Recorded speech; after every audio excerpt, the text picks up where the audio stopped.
Hari tu masa kat sekolah, aku tengah duduk tepi tingkap kelas. Cuaca redup, angin perlahan. Tiba-tiba, aku nampak budak lelaki tu berdiri luar tingkap. Rambut dia basah, baju koyak, mata tak berkelip. Dia senyum dan jari dia tulis atas embun tingkap. Tolong aku keluar. Aku terus toleh cikgu.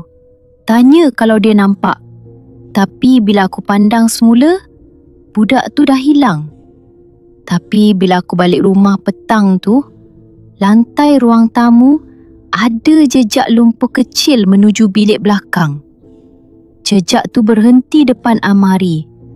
Dan malam tu, Mak tiba-tiba bangun pukul 2 pagi.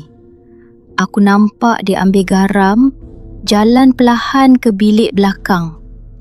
Dia tabur garam keliling almari 1 bulatan penuh. Bila ayah tanya kenapa, Mak cuma jawab, dia dah mula keluar. Lepas semua tidur, aku terjaga sebab dengar bunyi almari tu bergegar. Bukan angin, bukan tikus.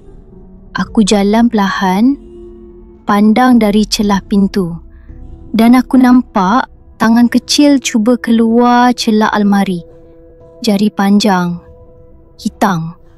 Tapi bila sentuh garam, dia terus menjerit. Jeritan tu bukan suara budak. Esoknya, ayah tak balik dari kerja. Mak dah risau. Call pejabat, kawan semua, tak ada siapa tahu. Pukul 3 pagi, aku terdengar suara ayah dari bilik belakang.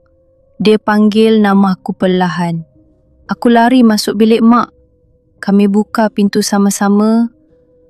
Tapi bilik tu kosong. Almari tertutup. Esok pagi, ayah muncul depan rumah. Jalan kaki, baju koyak, muka lesu. Dia duduk depan pintu pandang kami dan cakap, aku ikut suara dia.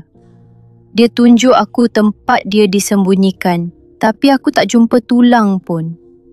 Dia senyum kosong, tapi dia janji akan tunjuk malam ni. Next episode. Bila aku tengok dalam almari, di belakang ada nama aku. Nama aku dalam almari. Tapi, kalau nama kau pun tiba-tiba muncul kat situ, berani kau buka lagi? Episod penuh esok malam.